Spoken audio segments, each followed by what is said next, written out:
In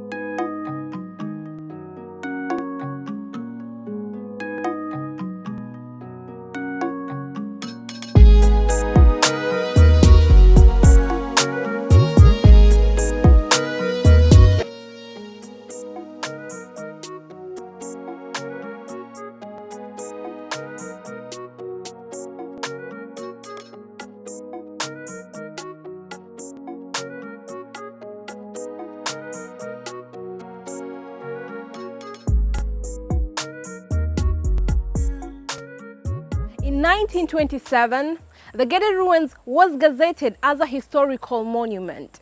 At DS Media, we show you why this is such a special place. This is Fresh from Malindi with me, Sophia Rukwaro. Hi, Hello, Joe. my name is Hudson. I'll be taking you around the Gedi town. Okay, So welcome to Gedi. Feel welcome. So you're calling them? Okay. Saddam Hussein. So they...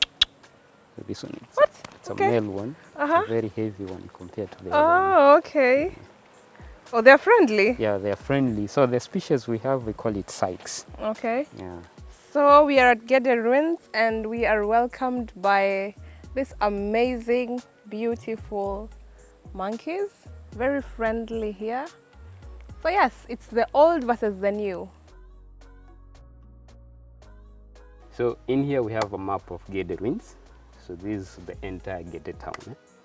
So actually Gedi was a town, one of the old towns which were established by Arabs along the Indian Ocean coast. But this one was started by Arabs, then later on they were joined by Swahili, Oromorgala and the Indians.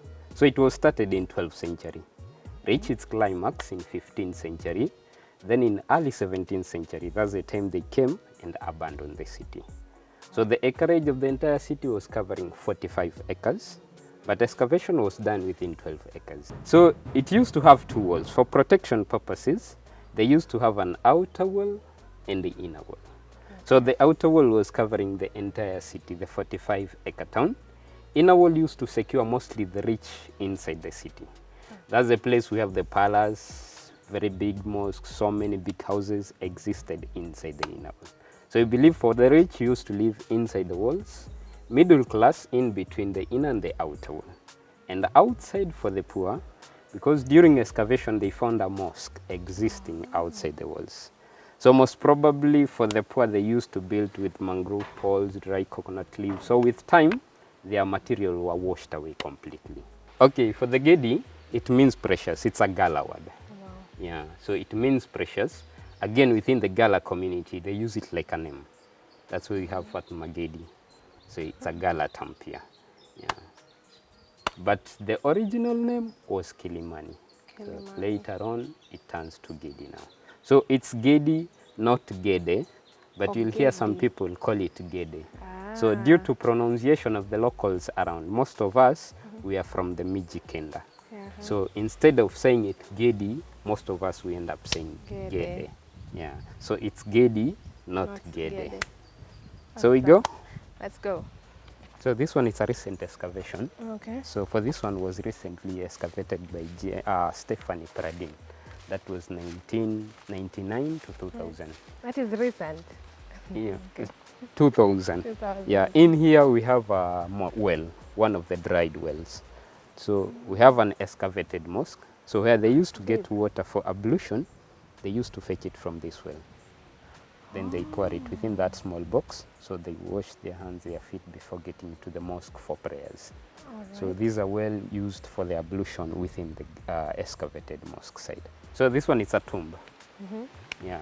So actually you'll find like as they were excavating, they used to do the carbon dating for this tomb. So after they excavate the place, they used to take carbon dating, then they return the bones inside.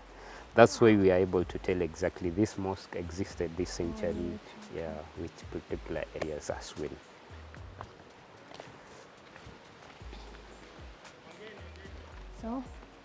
So in here we have two mosques. Okay. This is the excavated mosque. We have a 12th century mosque and the 14th century mosque. So how do you know it's divided? So for this one existed first That's why if you look clearly, we have some foundations inside here. Okay. So this is the first mosque which existed first. Then after it collapsed, they came and covered the place, built another mosque on top of the on top previous of one. it. Okay. Yeah, so this one it's a 12th century, this one it's a 14th century mosque. Then afterwards, now after they left the city, now the nature took over. So the tree started on top of the wall. So spread roots up to the ground side. So it's over 300 years. It's a fig This tree. tree. Yeah, and it's a broadleaf fig.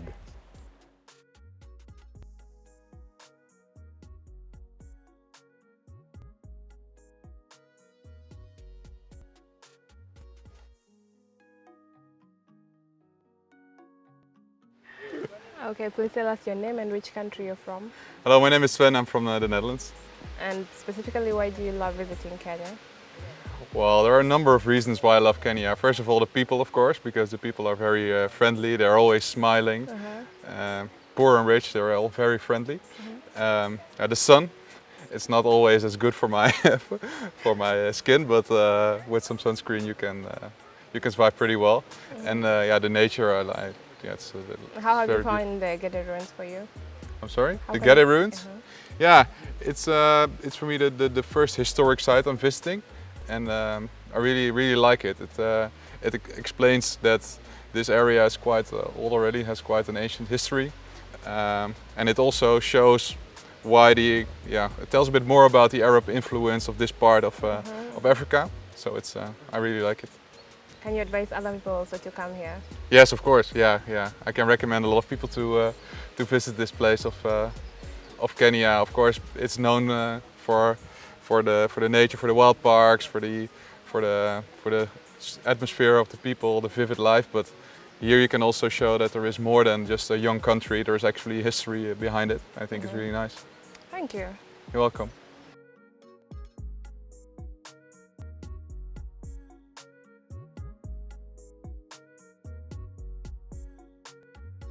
So it's a dated tomb.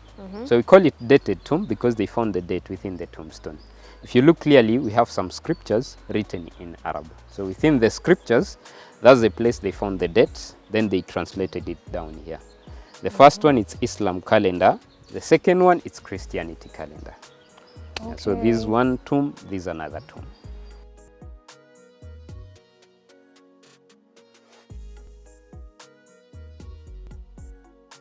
Then this is the town center. So like the CBD within this area. Okay. That's the place we have the palace. So many big houses existed within this area. That's why you will find like within this area, much of the excavation was done within this area. If you look clearly where we have trees, they're like on top of soils.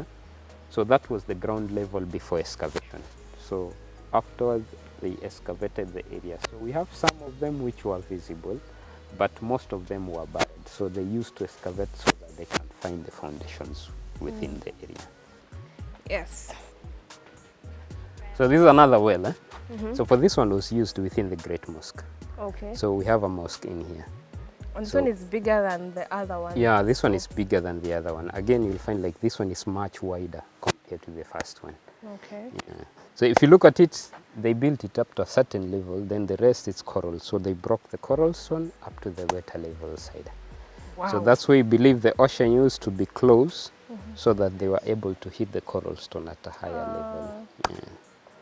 Amazing. So where they used to get water for ablution, within in here, they do the ablution, getting to the mosque for prayers. Yeah. You get inside. All right. So they used to fetch water from the well side, then they pour it at this end of this conduit. So it used to flow through the conduit up to the cistern side. So this is the place where they used to do the ablution before getting to the mosque side. So for the dirty water, we have a septic tank in here. So they used to fetch the dirty water, pour it inside here. So it used to filter through the rocks up to the well clean again. We call it Great Mosque because it is the only mosque remaining with the walls still standing. So for this one was built in 15th century. 15. Yeah, so the walls have been standing since 15th century up to date. Still strong, still standing.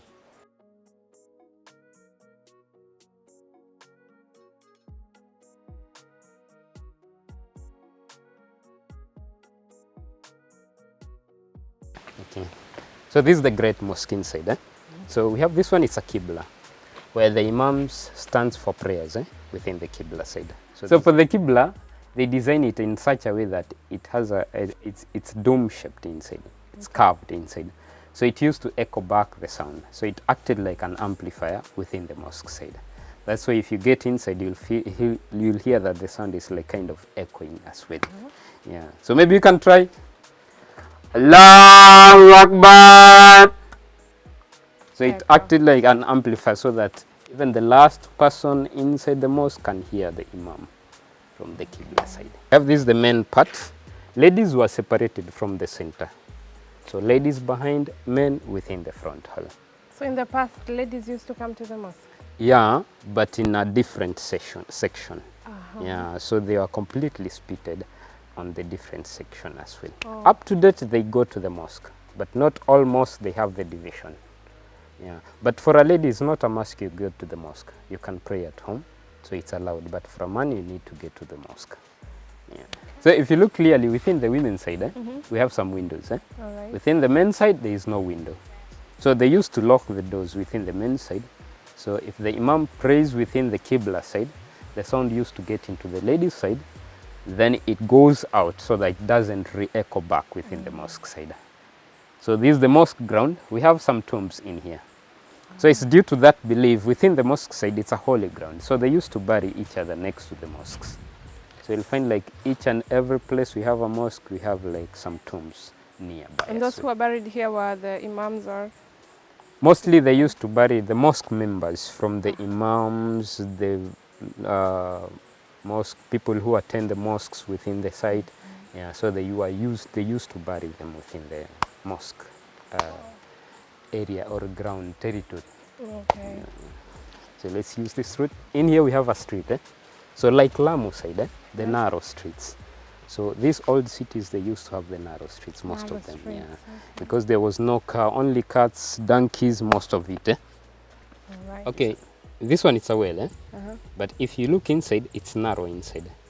So into some point, they used to build the wells narrow inside so that it reduced the heat penetration inside the well. So the water inside was very cool, very nice for drinking. Yeah. So as we see, we have a street in there. So the people who are passing by, if you're thirsty, you could get inside. It's for anyone? If Yeah, this one was like a public well, but mostly for drinking water. Wow. Yeah, so they used to dig it normal well, but during building now, they'll start from the bottom as they come out. So they'll end up a very narrow well, then they end up on the top side with a narrow mouth, so that you could cover it very nicely so that it's safe for the kids within. Yeah. So we have this one, we call it House of the Cistern. So House of the Cistern, because they found it with a bathtub inside. So this is the bathroom side, but you'll find like it has been cemented, much of it. That's why the walls looks modern. These are toilets.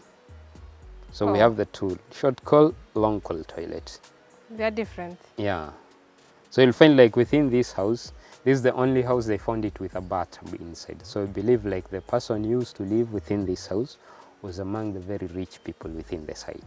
That's why he used to have his own bathtub inside the house. Yeah. So these are rooms. Okay. So this is a house. Yeah. So in here we have this tree. We call it strangler's fig. If you look at it, it's kind of coiling around. So previously, there was another tree which existed first. Then it was strangled to death by the strangler's fig. Wow. So it has that habit of killing another tree for it to survive very nicely. Oh. Yeah. So this is the palace. So it was built 1/4 acre, divided into two sections, public section and private section. Right. So the public section was used for the king's activities. That's the place we have the men's court, women's court, reception court. Private section, it was built like a residential area of the sultan. So that's the place we have the palace annex. So this is the reception court, waiting room within the palace. So they used to get inside. Then this one used to serve like sitting benches. So they used to sit along because the king's office was next in here.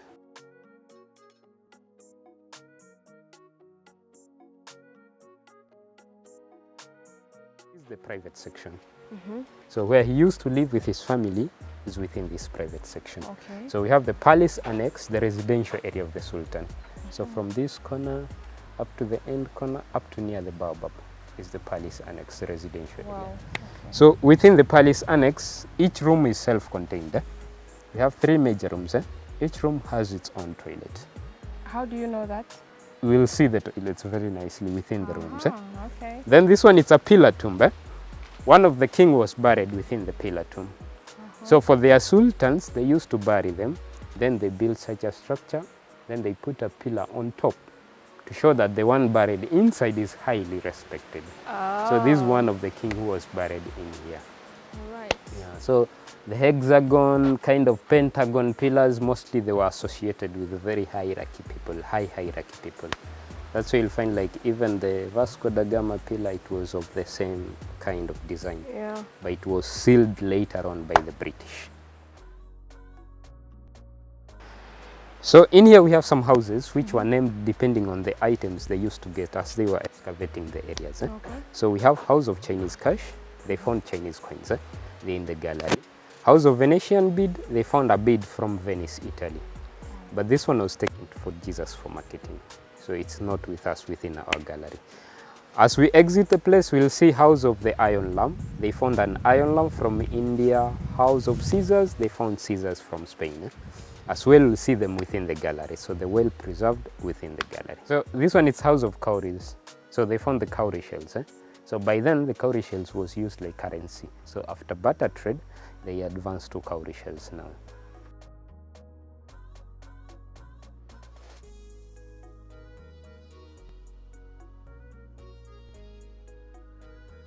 So this one is part of the inner wall, Okay. which used to secure the rich inside the city. The other one is outer wall part. So this was a street which was exiting up to the north gate side. So we have the north gate of the outer wall. So for this one, you used to join from here, securing now the rich inside very nicely.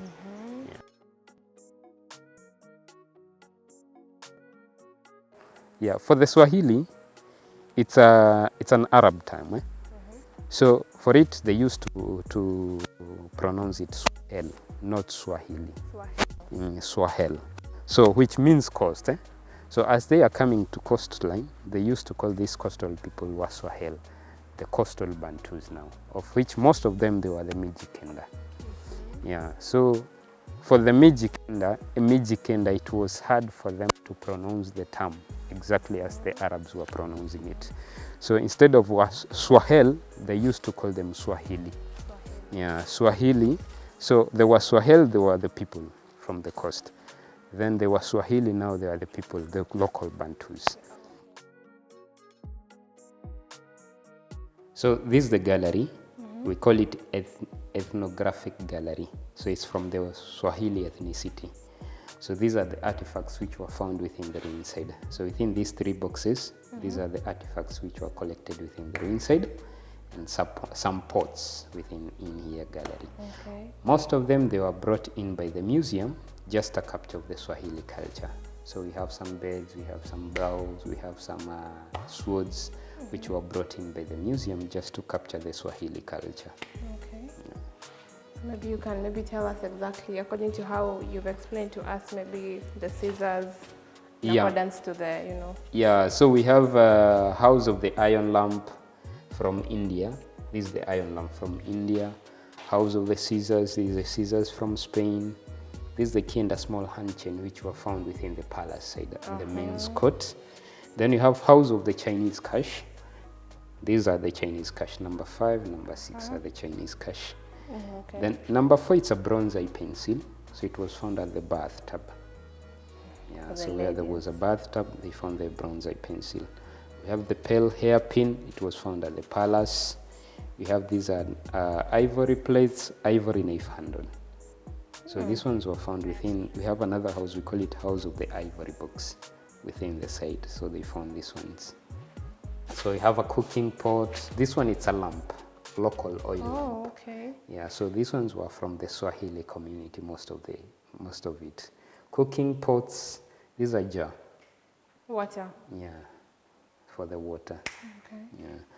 Then we have some pots in here. You have pot number 4, pot number 5, and the last one, they were collected within the ruins. Within the ruins, okay. Yeah. But most of them, they were brought in by the museum, just a display of the Swahili culture pots used. So the bigger one was for water. The other one behind was used mostly for cereals.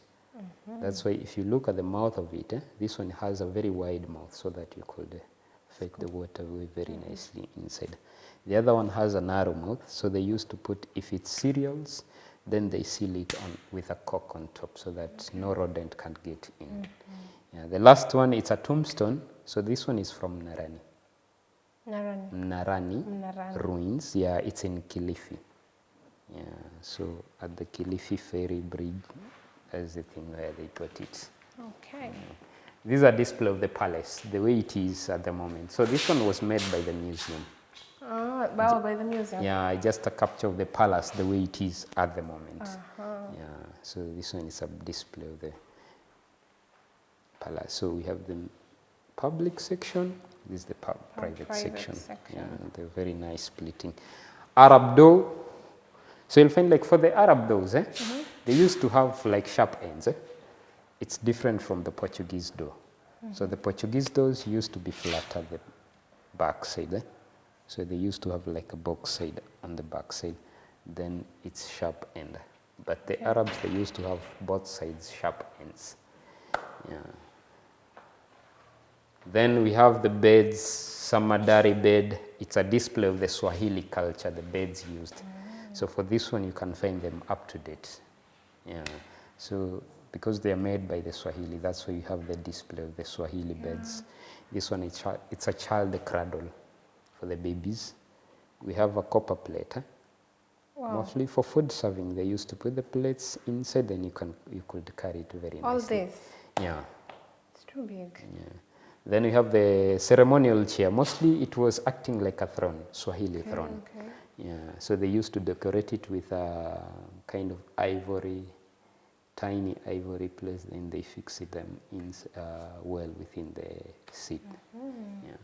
This one is a dressing code of the Swahili ladies. Yeah, so we're on a leso. Then mostly you'll find like for the Swahili, Swahili ladies, they like communicating via writings. That's why you buy a leso, you buy a kanga, depending on the writings it's have. Yeah. So you could see a very nice colored kanga or leso, but with a writings which is not matching to the event you are attending. So you buy the leso according to the writings it has. Then you have some necklaces, earbands, handbag. So for these ones were brought in by the museum. Just a capture of the Swahili ladies, mostly Swahili, Arabs, Indians. They used to wear these kind of necklaces and bands. They're for the male? This one is for the lady. It's a belt. But those ones were for men, daggers. Yeah, so for the daggers, they are still used up to date. So during these marriage ceremonies, mostly for the Swahili now, the Muslims community, you'll find them wearing it very nicely on the waist.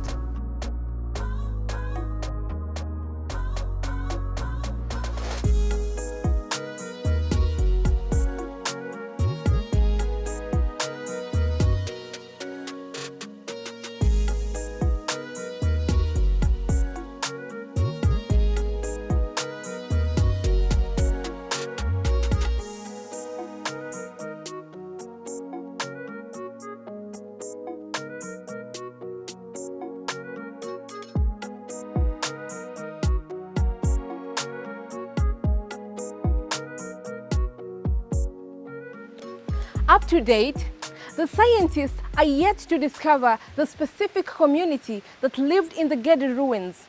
But due to the artifacts found here and its proximity to the sea, they say that the Swahili, known as Coast, used to stay here.